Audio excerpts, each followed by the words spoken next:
Silence, habit is happiness. Motivating story in Hindi. ये कहानी है एक ऐसे व्यक्ति की जिसने शब्दों के शोर को छोड़कर मौन साइलेंस की शक्ति को चुना और पाया कि असली खुशी कहीं बाहर नहीं बल्कि खुद के भीतर छिपी है। मौन की शक्ति। जब बोलना बंद किया तब जीना शुरू किया। एक बहुत ही सुंदर एवं शांत पहाड़ी के ऊपर एक बौद्ध भिक्षु रहते थे। वह पूरे इलाके में अपनी गहरी शांति और चेहरे पर दिखने वाले असीम आनंद के लिए प्रसिद्ध थे। लोग दूर दूर से अपने परेशानियां लेके उनके पास आते हैं और बस उनके पास बैठकर ही शांति महसूस करते थे। उसी शहर में अमित नाम का एक युवक रहता था। अमित जीवन में सब कुछ होते हुए भी हमेशा परेशान, थका हुआ और चिड़चिड़ा रहता था। उसका दिमाग 24 घंटे विचारों के जाल में उलझा रहता था। बीते कल का पछताव और आने वाले कल की चिंता। एक दिन हार मानकर अमित ना भिक्षु के आश्रम पहुंचा। उसने भिक्षु से कहा, गुरुदेव, मैं मानसिक रूप में बहुत शांत हूँ। मेरा मन कभी शांत नहीं रहता। हमेशा एक अजीब सी बेचैनी रहती है। मुझे खुश रहने का कोई रास्ता बताइए। भिक्षु ने मुस्कुराते हुए अमित को देखा और कहा, तुम अगले 15 दिनों के लिए इसी आश्रम में रुकोगे, लेकिन मेरी एक शर्त है। इन 15 दिनों में तुम एक भी शब्द नहीं बोलोगे, पूरी तरह मौन रखोगे। क्या तुमको तैयार हो? अमित ने सोचा कि खुश रहने के लिए उसने इतने उपाय किए हैं, तो 15 दिन चुप रहकर देखने में क्या हर्ज है। उसने हामी भर दी। शुरुआत दिन मन का तूफान। पहला और दूसरा दिन अमित के लिए बेहद दर्दनाक था। बाहर से तो उसका मुंह बंद था, लेकिन उनके अंदर विचारों का तूफान चल रहा था। उसका मन बार बार चिल्लाने, शिकायत करने और आश्रम छोड़कर भाग जाने को कह रहा था। वह अंदर ही अंदर खुद से लड़ रहा था।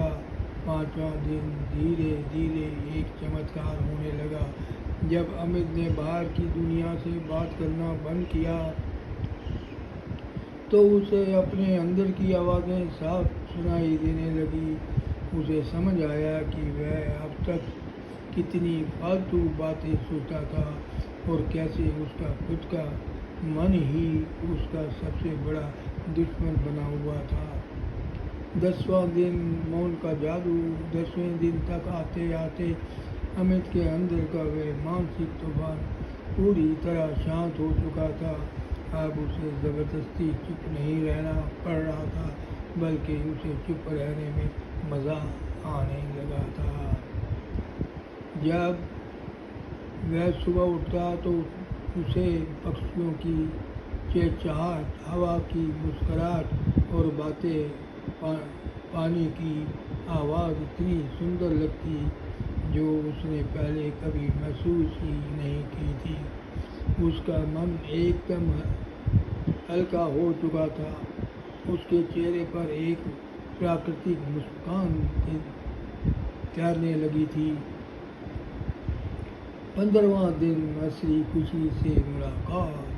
15 दिन पूरे होने पर अमित गुरुदेव जी के पास जाकर बैठा। उसकी आंखों में एक अनोखी चमक और ठहराव था। गुरुदेव ने मुस्कुराते हुए कहा, अब तुम बोल सकते हो अमित, बताओ कैसा रहा तुम्हारा अनुभव।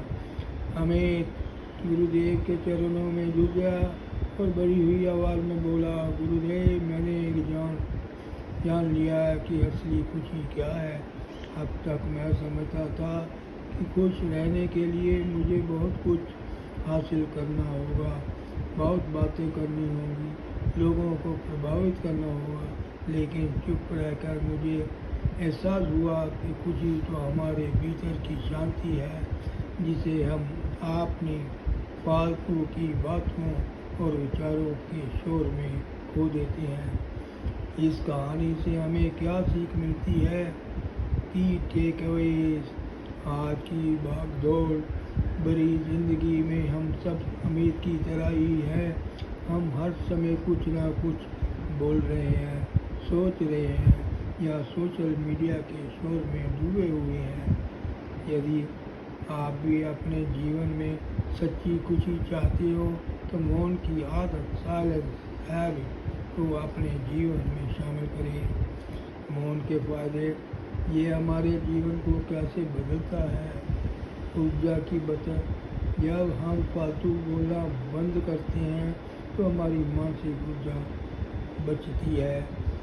आत्ममंथन, सेल्फ रिएक्शन, मौन हमें खुद को जानने और अपनी गलतियों को सुधारने का मौका देता है। गहरी शांत, जैसे थमा हुआ पानी साफ दिखाई देता है, वैसे ही शांत मन की स्पष्टता आती है। सच्ची खुशी, जब दिमाग का शोर क्षमता है तो भीतर से आनंद का झरना बहने लगता है। याद रखें, दिन भर में कम से कम 15 से 20 मिनट पूरी तरह शांत साइलेंस बैठने की आदत डालिए। जब आप मौन को अपनी आदत बना लेंगे तो खुशी, हैप्पीनेस अपने आप का स्वभाव बन जाएगा।